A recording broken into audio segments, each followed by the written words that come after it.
Shalom ba maman partout bolandaka biso na Sentinelle TV1 na besi bino lisusu mbote pe kimia ezala na bandako na bino to komi lisusu na tango oyo tolandaka émission na biso tolobaka on l'appellera femme émission on l'appellera femme oyo ezalaka animé tango nyonso surtout na mama Bena. Alors na bosani bino te ba mama na nga nyonso na Paris, na Canada, na UK, na Afrique esika to esika oyo landaka biso na Sentinelle TV1 vraiment na tombeli bino kimia na Yesu ezala na bino elongo. Alors ba mama na ngai na yeli susu liboso na bino na bandako na bino ndenge bolandaka ko meka pe ko lendisa bino lisusu ko telemisa bino na yebi ke tango tozokende eza tamoko mabe tango oyo liloba na Nzambe elobelaki biso pe tokomi komona basini moko na moko eza kokokisama. Alors yango vraiment ezosenga na biso vraiment tozala keba pour Bible eza problème sur le bi celui qui persévérera jusqu'à la fin sera sauvé et mieux dit une chose la fin que le commencement. Toyebi ke na tango oyo liloba esi averti biso elobeli biso nyonso keba oyo bandimelaki kondima na bamususu ekozonga sima pe ba oyo nano bandimelaki te bakondimela pe bango bakokontinue. Alors biso tozoya toujours na Sentinelle TV pona kokebisa bino pona kotelemisa bino afin que tosala keba na batan oyo tokomi nango po eza tan moko malamu te eza tan moko mabe. Et na batan oyo nayebi ke tozokende na fin de l'année nde makambo ebele esalamaka. Tosololaki dernièrement na ndeko moko ya mwasi aza koyebisa nga alobi mama biso na période telle période oyo soki tokomi na famille na biso fo bato bakufaka kaka alors nasungaki ndeko wana na mwasi nalobi tango ozoyeba période songolo oyo ebundisaka yo oyo ebundisaka bino esengeli kotelemaka na kati na prière na kati na losambo ba jeune prière mpona kokata balie ba esprit wana oyo ebundisaka libota na bino. Ndenge moko pe toyebi normalement chaque année changement esalamaka. Alors na kata changement tango eza kosalama bato molili batelemaka mpona kotangisa makila Nzambe pe asalaka makambo na ye pe na lolenge na ye soki tosali constant année oyo tozala année oyo tikoleka eza lolenge moko na année oyo tokoti te soko osali examen de conscience okomona ke changement moko bo ezalaka toujours. Alors biso tozoya kokebisa bino ba mama na ngai ke biso ba mama nde bato toveyaka biso ba mama nde tozalaka misonga toyeba koveye mpona bafamille na biso mpona bana na biso afin ke nyonso oyo monguna koyi kosala ekokala ko bakoatteindre ba oyo ya Nzambe te ba oyo ya biso te. Alors po toyeba ko Nzambe ayeba koprotege biso eza kaka na le seul moyen na nzela ya mabolongo na nzela ya prière kobelela makila na Yesu eyeba koprotege yo eyeba koprotege libota na yo kobondela pe mpona bandeko mosusu bolandaki nga na video na salaki na kolala kolamuka ezali ya bitide te tala lelo mboka na biso makambo eza kokende esengeli totelema pe kobondela mpona mboka afin ke baplan nyonso oyo baza kosala Nzambe aseme confusion na kati na bayini na biso Nzambe asala mbulungana na mitu na bango na baprogramme nyonso bakoki kosala mpona koteka mboka mpona koboma peuple na Nzambe Nzambe atia confusion kati na bango parce que Nzambe nde vie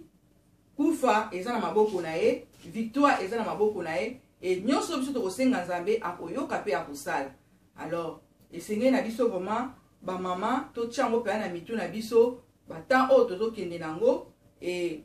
bandoki batelemaka na bata bamosusu mpe bachange bastratégie na bango bamisala molili eza batan oyo tozokota septembre kala te décembre donc yo kozala ya kolala te zala ya kolamuka zala éveillé na badomaine nyonso po Nzambe ayeba kosunga yo na nzela na losambo. Alors pona jeudi na biso ya lelo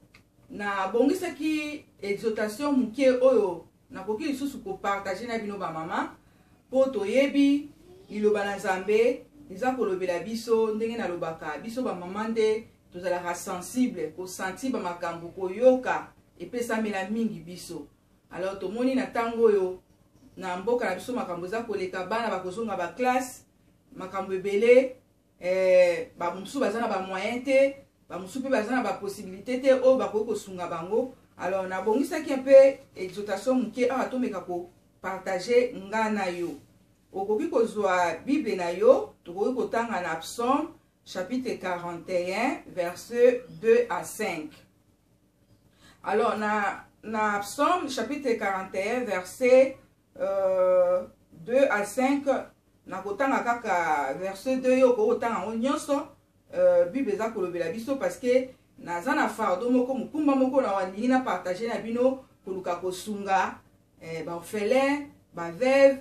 bandeko, ba voisin otoyeba ina bango oyo baza pe na ba moyen te, mais na temps oyo bana bakozonga classe biso pe toza na diaspora toko pe kosunga bango. Alors toko kotanga Bible lobeli biso lobi heureux celui qui s'intéresse aux pauvres, au jour du malheur l'Éternel les délivre. Bible lobi esengona oyo azali ko mi intéressé na babola na mokolo ya pasi Nzambe akokangola ye. Ba mama na ngai ndenge na lobi biso ba mama bato tosankaka tozalaka sensible na kosola na nga na ba mama na ba exhortation de tozalaka oye biso moko ba mama na ba mama to se confiaka na mwa makamu na biso nde tolekaka na ngona ba situation mwa ebele. Mais na kosola na ba mama omona bandeko mususu mama bena ikamunanga oye umeli banana bondeli boy boy na lembi et ceci cela boy bandeko nanga esi na partager loko yo na kati na vie na yo mama esengelo yeba tozana biloko misato likambo na yo soki obondeli tamolai oza komone ya note il faut que ça l'examen de conscience likambo yo eza Satan mutaza à la base nango. Soki Satan za à la base na likambo na o mama, Bible lobi résister au diable, il fuira loin de vous.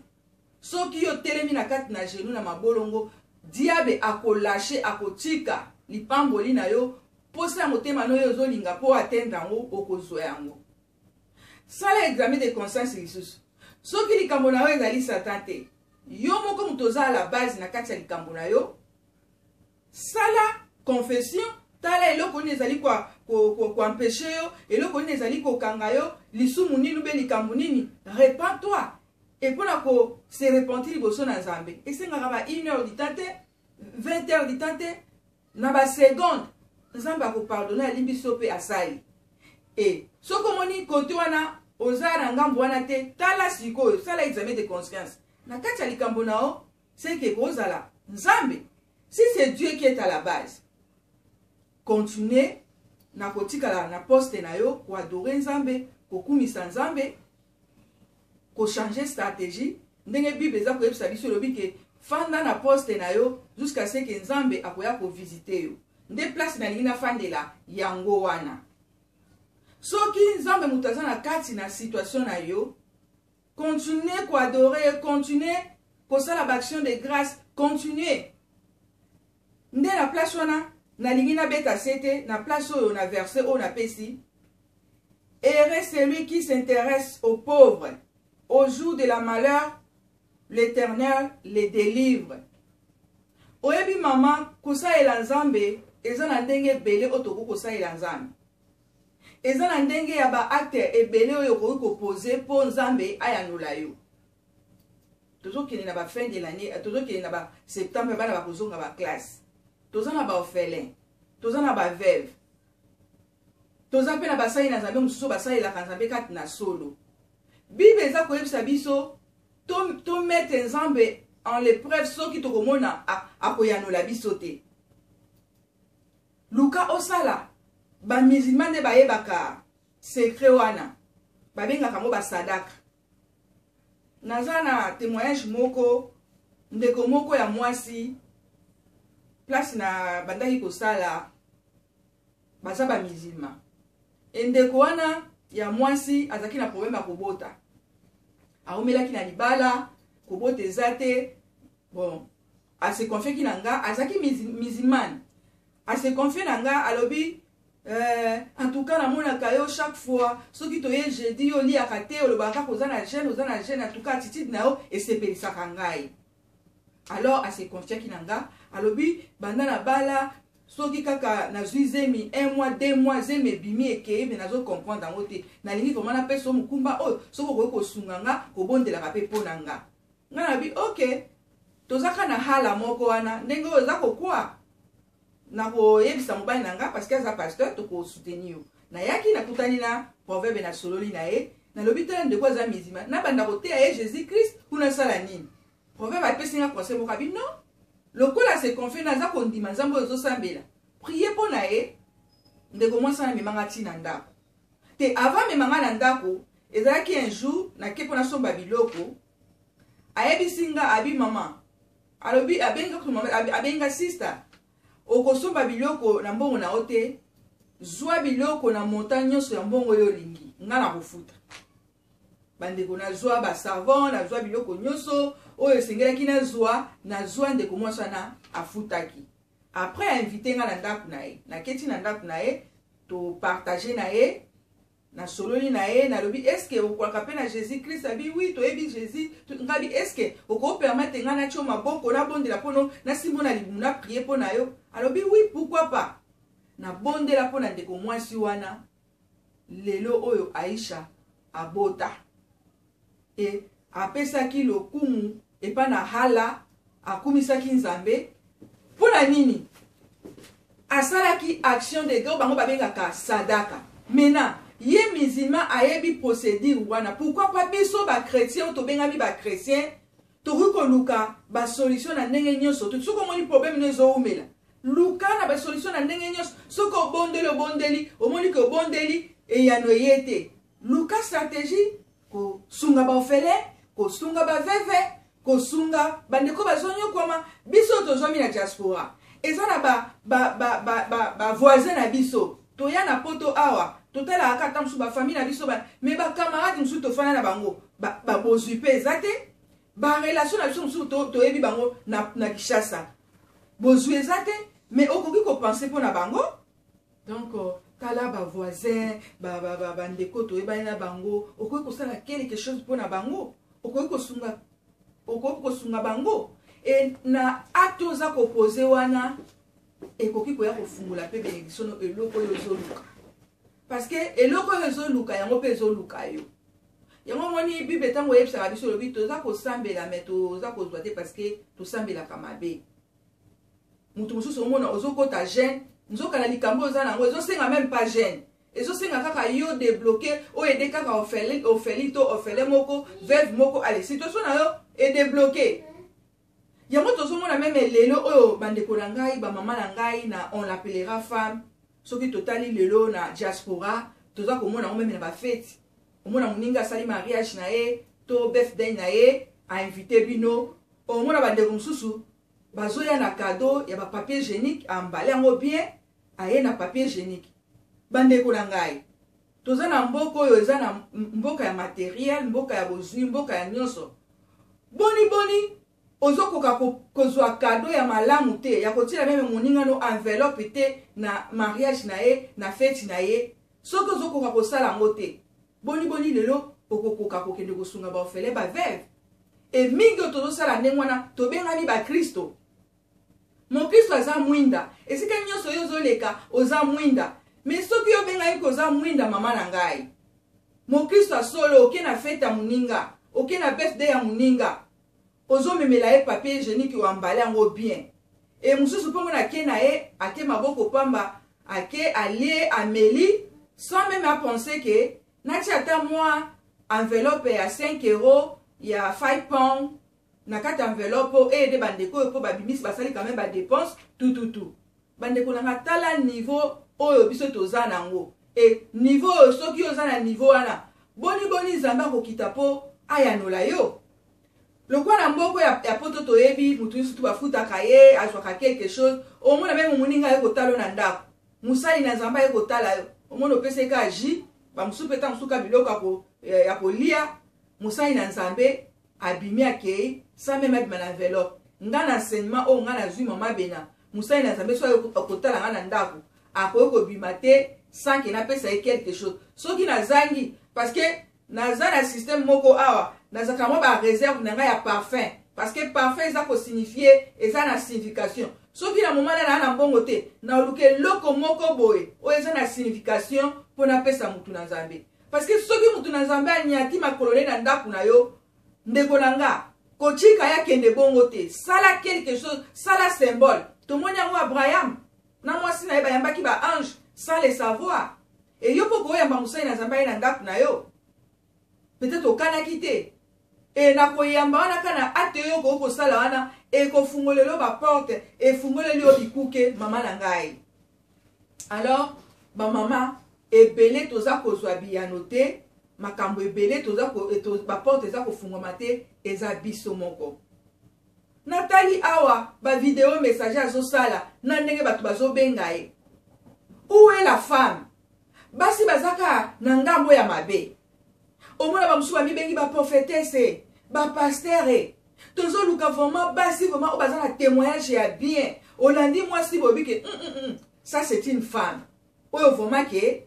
otali likolo otali na se Saint-Esprit a convaincre que vraiment oyo azali servante alors ça il a Nzambe kati na bosolo pe soki botali ba acte posé na ye bozomona keza ko poser ba acte moko ya malamu mais soki totali na zinga basi bazumi makaka na ngambo ba Jezabel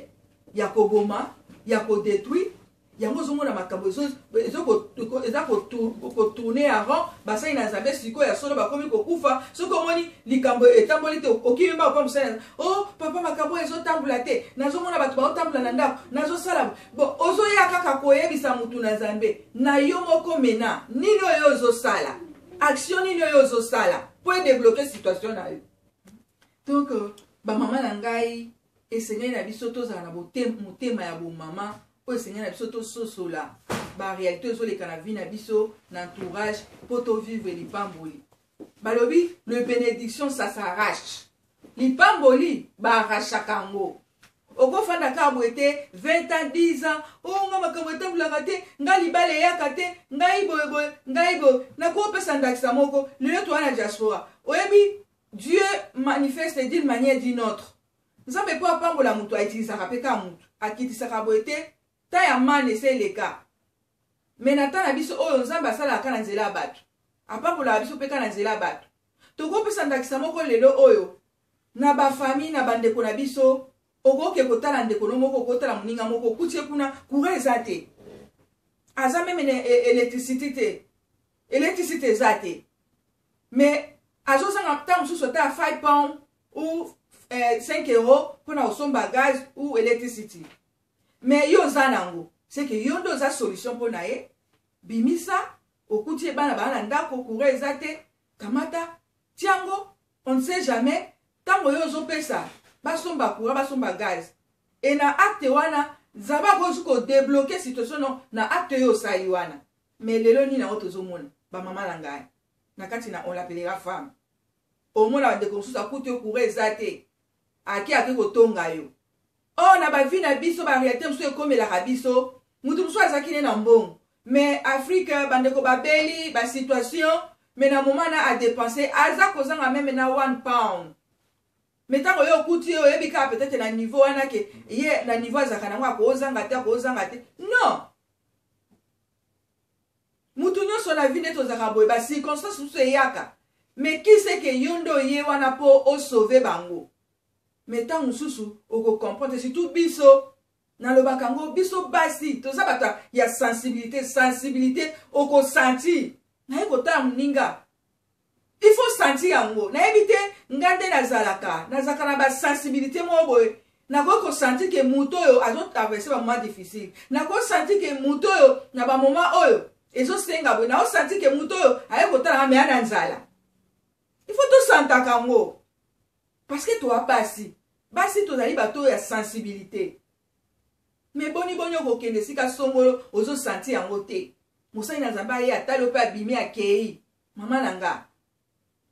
naza kobetelo sete mosali na Nzambe salaka tu na kati na vi na yo mosali na Nzambe soka ye kotala yo abima ndenge ayaki te parce que naloba bango basali na Nzambe bazali barepresentant ya Nzambe surtout oyo baza bavrai po toza oyo ya faux toza mpe na baoyo ya vrai c'est à toi ya kodécouvrir ça c'est un homme de Dieu na kati na Bible même balobaki yango mwasi oyo Eli a visitaki bango mwasi na yebisi mobali na yabi mosali na Nzambe alekaka ah ça c'est un saint homme de Dieu to salela ye ndako to tongela ye quelque chose et boyebi miracle ya mwasi wana azwaki miracle azaki na problème ya kobota azali na mwana te mais tant yebisi mobali na yabi ça c'est un saint homme de Dieu on doit construire quelque chose pour l'homme de Dieu ba vivaki miracle mais wapi biso ba mama nanga ozana diaspora ozana wapi kolela lela kaka mikanda na ngai kangami ba dossier na ngai kangami oye na poto sali 10 ans document ezala raté non mais tu pries Dieu oye na poto 15 ans document ezala raté non muto aye na sima asali 3 mois azui document mais yo oye oza osali 15 à 20 ans donc c'est anormal il faut entrer encore dans la profondeur ya ko consulter Nzambe ni lo ko sala alors ba procédure ba principe yango naza ko pesa bino ba mama nanga na kati na on l'appellera femme oyo ko ko débloquer situation na yo oyo ko débloquer bénédiction pour na yo et bible lo beli so na psaume asoko kiti na se elobi ke tango yo za ko sunga ba ofele ba veuve zo sala ba action ya ndenge wana okoko kutana na likama maladi na hôpital tango ko bondela Nzamba ko se souvenir akotala ya solo esengeli na guéri mutu oyo esengeli na salela mais siko tango yo problème eza ko komela yo eloko nini yo ko zala kwa référence et pas na Nzambe ke mutu na sala quelque chose pour na ye yango zomona même tango na ezotaka mingi sur la prière oyebe seigneur na biso bandeko to priaka selon la parole de Dieu et selon la volonté de Dieu selon les promesses de Dieu. Et tant que vous avez bolam, tant que vous avez prié, vous avez Nzambe, Nzambe kanisela nga. Nzambe soki le long, au sala ka business, no business nzo tambulate. Obi Nzambe soki le ba osoma biloko na ngati. Bongo ba ofele ba vivre ndeni. Surtout soki ke oyedaka ba ofele, oyedaka bande umso Nzambe. So ba so biloko na ngati, ba to na osunga ba ndeni. Okomi ko rappeler Nzambe. Nzambe akosala tupo il faut asala mais yo za na référence mo côté oyo koki ko beta porte pa Nzambe ke Nzambe tala po nanga Nzambe sala bon Nzambe osala ni mandeko nangai vraiment tozoki na suka pona émission na biso oyo on l'appellera femme na ko susu ko lobali susu ndakisa par exemple na mona kango bana na Nzambe ndenge na ote koloba tango zoleka na ba problème ko tungisa basai na Nzambe musai na Nzambe tala boy musai na Nzambe zoleka na boy est-ce que maman musai na Nzambe yo tungisa kawana oyo kutana kana est-ce que opesa ka dimi na yo est-ce que sala ka action de grâce et bande ko bele ba vie eza bloqué pona ndengwana dimi eza pona bien na omoko po maladie attaquer ote bobole attaquer ote soko osala ka ba business na yo osala ka musala Nzamba protéger apeso makasi apesa onyoso. Donc, Satan, les lois, c'est quoi ça qu'on utilise? Bah, ça, les Nzambe à l'okuta, pour la nini, bah, intoxiqué, que on peut sa dimité. Tant qu'on peut sa dimité, zo bloqué des vies na omoko. Et moi, le Seigneur n'a biso ba, Nzambe toye, bah, qu'on peut sa dimité, c'est très important, qu'on peut sa action de grâce. Est-ce que, bisika obozali, na kati na betonga, ba, maman langa, oyebi ki Moussa Nzambe na ya solo, abonde la kapona, alande la vie chrétienne na yo. Est-ce que, au soutien na ka ministère, que pasteur na pesa ta mbongo oyo o somba ban o somba eloko boye o somba eloko est-ce que tout ça la kango ezali très important parce que